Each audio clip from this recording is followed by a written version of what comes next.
Породе скота молочной.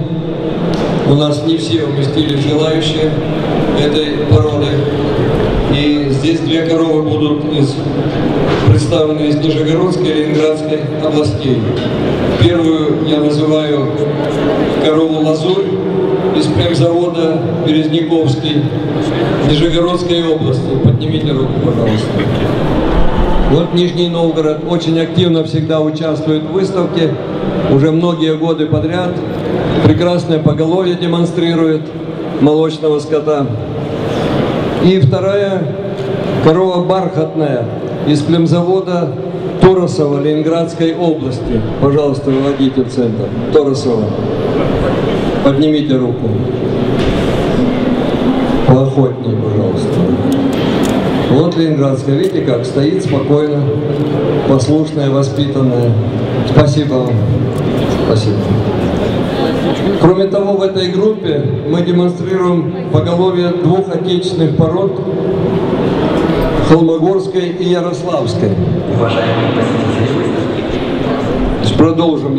Холмогорская порода, она уже создана народной селекцией около 300 лет назад.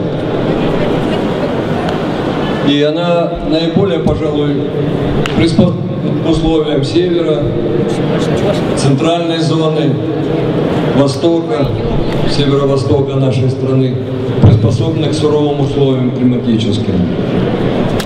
В основном масть черно-пестрая, и скажем дальше, что вот я перед этим говорил, что улучшение показателей продуктивности, конечно же, осуществляется за счет использования крови галштинской породы, скота галштинской породы. Аналогичное можно сказать и ярославской породе, она создана в одноименной области, но тоже получила распространение по многим регионам центральной зоны Российской Федерации. Если говорить о представленных животных, я назову корову Алсу из племзавода Вахитова, Татарстан, Республика Татарстан. Вот выходит она на центр круга, мощная такая машина по производству молока. Ее продуктивность 9430 килограммов, при жирности 3,8 и белок 3,11. Если бы в целом по стране мы имели такие показатели продуктивности по молочному стаду, то ни одного килограмма сыра, масла и других молочных продуктов можно было бы не завозить. Более того, мы могли бы половину экспортировать. Поэтому есть задача стремиться к таким показателям. И вторая корова Апельсин, по кличке Апельсин, из племзавода имени Ленина, тоже Республика Татарстан. Вот мы хотим поблагодарить татарстанцев за то, что они представили этих коров татарстанского типа в холмогорской породе, типичных, мощных, красивых, высокопродуктивных животных. И ярославскую породу представляет два хозяйства. Первое – это племзавод «Заря» с Ивановской области. Поднимите руку, пожалуйста, Ивановская область. Вот. Значит, первый раз участвует в выставке, мы вас приветствуем здесь.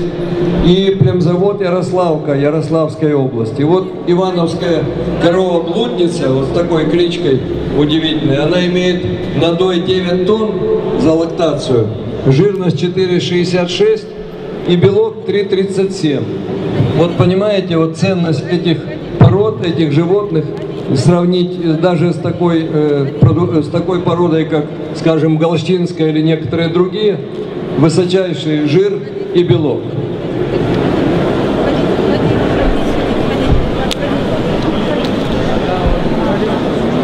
Ну вот, посмотрите еще раз на животных, они в спокойном ходу, круг делают, не спеша, не уводите.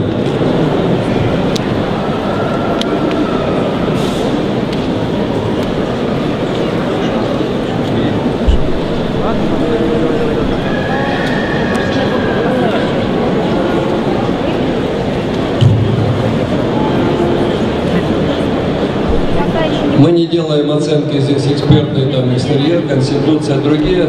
Мы абсолютно убеждены, что 99% поголовья, которые сейчас представлены в 20-м павильоне, это животные класса элита, рекорд элита по всем направлениям, по всем видам и породам.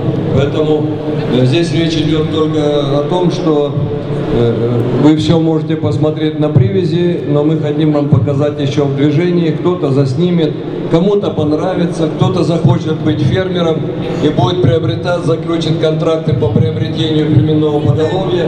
Это тоже не возбраняется, а только приветствуется.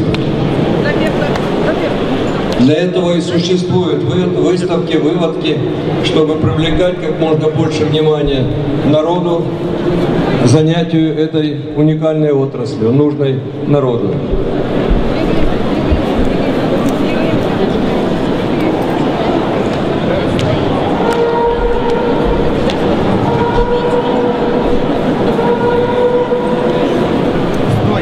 Ну что, потихоньку начинаем направляться на выход. Руки на выход, все. Идите, спасибо.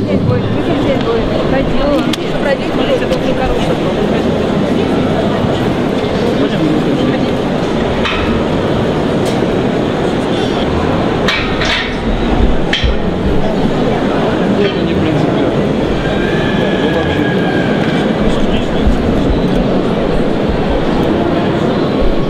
Тихо, не спеши. Запевка!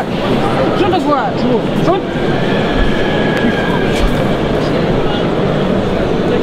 Вот не так, спокойно, вот не так.